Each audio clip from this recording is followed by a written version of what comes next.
बिस्मिल्लाहिर्रहमानिर्रहीम। अस्सलाम वालेकुम। ये जहांगीर तरीन के भाई आलमगीर तरीन का घर है। ये वो जगह है जहाँ पर उन्होंने अपनी जान ली है।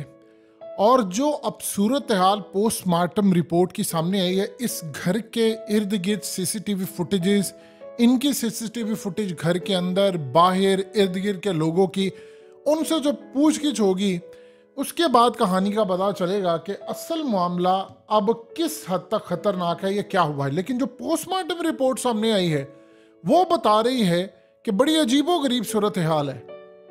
क्योंकि जहां पर पोस्टमार्टम रिपोर्ट के अंदर ये चीजें आ रही हैं कि उनके जो ऑर्गन्स थे वो ठीक काम कर रहे थे। अगर उनके ऑर्गन्स ठीक काम कर रहे थे तो जो लेटर के अंदर आखिरी जो नोट उन्होंने छोड़ा है उसमें जो उन्होंने चीजें बताई हैं वो तो कुछ और ही बता रही हैं। यानी सबसे पहले समझिए, दो लेटर्स हैं। ये एक लेटर है जो उर्दू में लिखा हुआ है, ये टोटली फेक लेटर है, ये जाली लेटर है। और देखिए, जब कोई शख्स इस दुनिया से चला जाता है तो कम से कम उसके साथ ये मजाक नहीं होना चाहिए। आपके उनके भाई से 100 इख्तलाफात हो, जहांगीर तरीन से हो या किसी से भी हो, लेकिन इसका ये मतलब नहीं है कि आप जाली लेटर्स बनाइए। ये लेटर में लिखा है जी वो मुल्क के ऊपर कौन मुसल्लत था, मैं चीफ जस्टिस फलाना ये वो, और किसी ने उर्दू से लिखकर और उस लेटर को छोड़ दिया है। ये तो एक टोटली फेक लेटर है। और एक बात ज़हन में रखिए, आपको क्या लगता है अगर ऐसी सूरत हाल में ये लेटर ठीक होता तो क्या तरीन फैमिली इसको रिलीज होने देती जो लेटर इनके खिलाफ जाता है? ऐसा नहीं है। ये है वो लेटर, और इसकी इंग्लिश बड़ी डिफिकल्ट है क्योंकि फॉन्ट जो यूज हुआ है, जो हैंड राइटिंग है, वो इजी टू अंडरस्टैंड नहीं है। लेकिन जो इसमें सूरत हाल नजर आई है वो असल में अपनी बीमारियों का जिक्र कर रहे हैं। उस बीमारियों के तहत वो बता रहे हैं कि उनको रातों को नींद नहीं आती थी, वो गोलियां खाते थे, गोलियां खाकर सोते थे, वो बीमारी की वजह से तंग थे या ऐसा मामला था। यानी इस सारी सूरत हाल में जो लेटर के अंदर वो चीज़ बताई गई है उससे कहीं ऐसा नहीं लगता। ऐसी तो आम रूटीन के अंदर आम लोगों के साथ भी बीमारियां होती हैं, वो इवन के डिप्रेशन में भी होते हैं, गोलियां भी खा रहे होते हैं, उनको नींद भी नहीं आती। लेकिन कोई ठोस वजह बीमारी के हवाले से अगर ऐसी है कि जी उसके बाद उनको अपनी जान लेना पड़ी, ये अभी तक उस लेटर में कोई ऐसी ठोस चीज़ सामने नहीं आई। अब जो पोस्टमार्टम रिपोर्ट आई है, देखिए उनके मुलाजिम ने क्या बात की। उनके मुलाजिम ने कहा कि वो रात को बिल्कुल ठीक सोए थे। उनके जो यार दोस्त इर्द गिर्द वो कह रहे हैं जी बिल्कुल ठीक था, हमें तो उनकी बीमारी का पता ही नहीं है कि कोई ऐसी उनको बीमारी थी या नहीं थी। तो फिर ये सारी सूरत हाल के अंदर हम कैसे मान लें कि मामला था। खिलाड़ियों से पूछा था, वो कह रहे हैं जी हमारे के साथ तो बड़े अच्छे उनके ताल्लुकात थे, मुल्तान सुल्तान बिजनेसमैन उनके दोस्त यार कह रहे हैं सब कुछ ठीक था। तो मुलाजिम कहता है वो रात को सोने के लिए गए, सुबह मैंने उनको उठाने की कोशिश की, वो खुद ही उठ जाते थे, वो उठे नहीं। मैंने दरवाज़ा नॉक किया, फिर एक दफ़ा किया, दूसरी दफ़ा किया, बार बार किया, नहीं उन्होंने खोला। मैंने खिड़की से जाकर देखा तो खून में लथपथ थे। जब वो खून में लथपथ थे तो फिर मैंने जहांगीर तरीन, उनकी फैमिली, उन सबको बताया और फिर उनके आगे वो मीटिंग में थे, वो जाकर मामला हुआ। ये असल में उनके घर के अंदर बताई गई है बात। अब पोस्टमार्टम रिपोर्ट के अंदर ये कहा गया है कि गोली निकलती है और वो खोपड़ी को फाड़ कर निकल गई है और उसने वहां पर एक बड़ा सुराग बना दिया है, लेकिन बाकी ऑर्गन्स उसके ठीक काम करें।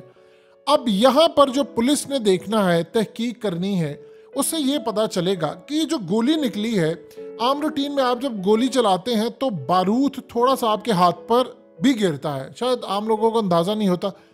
और उसके बाद वो अगर दिमाग में बारूद जाता है तो कितने डिस्टेंस से, अगर कोई बंदा मारे तो बारूद आता है, खुद मारे तो कितना आता है, और किस हाथ के अंदर उनके पिस्टल थी, क्या उंगलियों पर उनके निशानात, यानी ओबियसली उंगलियों पर निशानात तो वो एक नॉर्मल चीज़ है, चेक करनी है, लेकिन क्या उतना डिस्टेंस भी बन रहा है और बारूद उंगलियों पर उतना आता है जितना आप अपनी जान लेते हैं तो बारूद आता है, उतना आता है। ये सारे सवालात खाली पुलिस ने तो नहीं देखने, ये तो फोरेंसिक टीम्स देखेंगी और बहुत सारा ये मामला है। अब इस सारी सूरत हाल में देखा जाएगा कि कोई आम शख्स अगर मारता है तो कितने डिस्टेंस से मारता है, किस डायरेक्शन के अंदर जाता है, दिमाग का कौन से वाला हिस्सा डैमेज हुआ है, किस जगह से गई है, और उसके बाद वो जो बारूद है वो हाथ पर कितना आया है, यानी कितनी उसकी मिकदार जो है वो उंगलियों पर आई है, और कितने सेकंड के बाद ये सारे का सारा मामला हुआ है, और उससे मौत से पहले उनके साथ क्या सूरत हाल पेश आ रही थी। ये वो तमाम सवालात हैं जिनका इस वक्त जवाब लेना है कि बारूद क्या कह रहा है, कितना आया है, कितना डिस्टेंस है, क्या मामला है।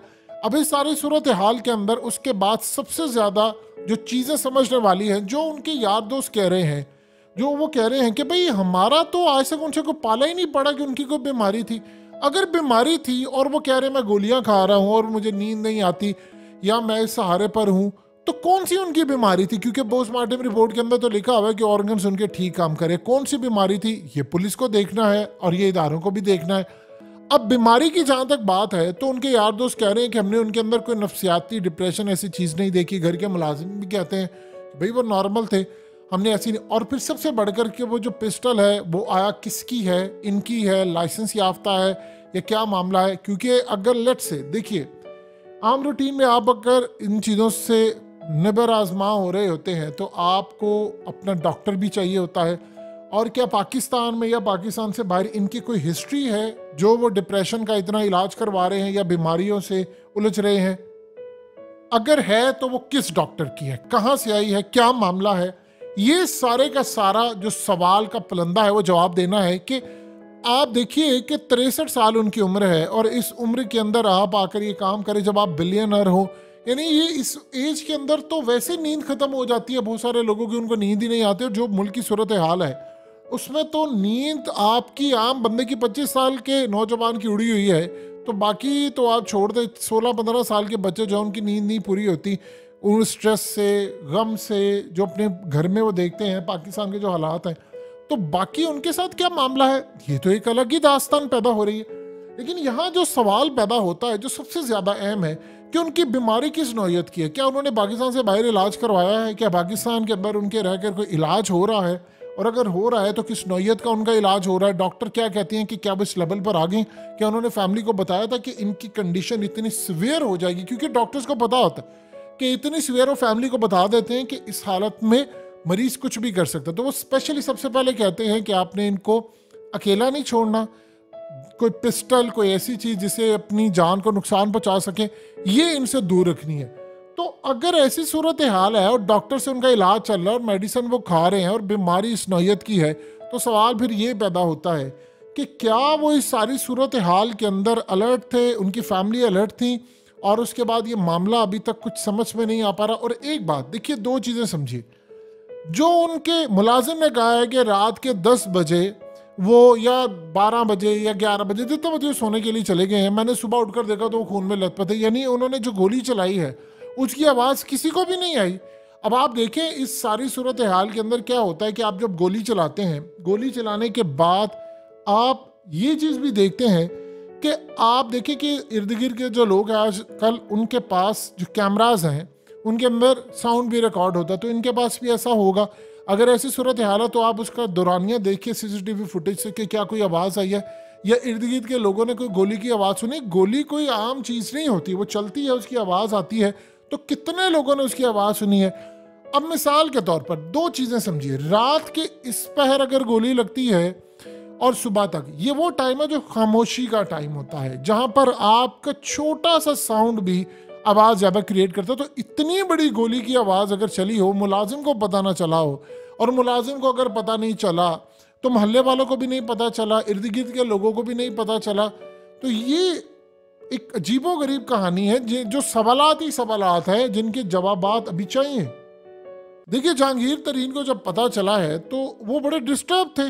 जाहिर सी बात है, देखिए कोई भी शख्स होगा, उसका कोई भाई होगा, ये बिलियनर्स लोग होते हैं, इनको अगर कांटा भी चुभ जाता है तो ये लंदन, यूएस जाकर अपना इलाज करवाने के लिए चले जाते हैं। इनका जो ख़ानदान है उसमें फ़ौज के लोग भी हैं, बड़े ओहदों पर गए हुए लोग भी हैं, सियासतदान है, वज़ीर है, और शुगर मिल्स के लिए बहुत बड़ा इनका नाम है। तो ये जो सारी की सारी इस वक्त सूरत हाल पैदा हुई है, इसको किस नज़र से देखा जा सकता है कि क्या मामला हुआ है? उन्होंने क्या कभी जहांगीर तरीन से बात नहीं की, अपनी फैमिली से बात नहीं की? मंगेतर उनकी क्या कहती है? उनका व्हाट्सएप देखना है, उनका मोबाइल देखना है, उनकी चीज़ें देखनी है कि कहाँ पर उन्होंने किससे गुफ्तगू की है, क्या मामला सामने आ रहा है। ये टोटली जो सूरत हाल है वो असल में पोस्टमार्टम रिपोर्ट तो एक है, लेकिन एक होता है कि आप पूरा डीप एनालिसिस करते हैं, फोरेंसिक करते हैं, आप एक रिपोर्ट तैयार करते हैं, और वो जाहिर सी बात है एक दिन के अंदर होती नहीं है। तो इब्तदाई रिपोर्ट, जिस तरह FIR जो होती है वो एक होती है फर्स्ट इन्फॉर्मेशन रिपोर्ट। आपके अंदर आप इब्तदाई मालूमात जो भी होती हैं, जो आपको अवेलेबल होती है, सच्ची या झूठी, आप उसके मुताबिक एक मुकदमा दर्ज होता है, उसके बाद फिर आप उसकी इन्वेस्टिगेशन करते हैं। ये एक रूल होता है। फिर उसके बाद आप आगे जाकर देखते हैं कि मामला असल में क्या है, कहाँ पर गया है, क्या सूरत हाल है। ये जो असल में मामला है, ये असल में इस वक्त सवालात ही सवालात हैं, इनके जवाबात नहीं मिल रहे कि कैसे हुआ है, क्या मामला था, क्योंकि वो अपने आप को पॉलिटिक्स से दूर रखते थे और जो लोग उनको जानते वो बड़े अच्छे और नफीस इंसान थे। अल्लाह पाक उनकी मगफिरत करे, अल्लाह पाक उनके गुनाह माफ़ फरमाए जो सूरत हाल है। लेकिन बज़ाहिर पोस्टमार्टम रिपोर्ट के अंदर, उनके लेटर के अंदर कोई ऐसी ठोस वजह नज़र नहीं आ रही कि अपनी जान ले ले। बाकी रहेगी दवाइयाँ और बीमारियों का। देखिए, आप शौकत आलम हॉस्पिटल चले जाएं, दुनिया के कहीं भी चले जाएं, कैंसर से लोग मर रहे हैं, आखिरी स्टेज पर होते हैं, वो लड़ रहे होते हैं, ताकि कैंसर बहुत ख़तरनाक बीमारी है, तो वो अपनी जान नहीं लेते। तो इस सारी सूरत हाल के अंदर मामला जिस जानिब जा रहा है, जो चीज़ें हैं, ये तो आने वाला वक्त बताएगा कि चीज़ें किस जानिब गई और कहाँ पर गलती हुई।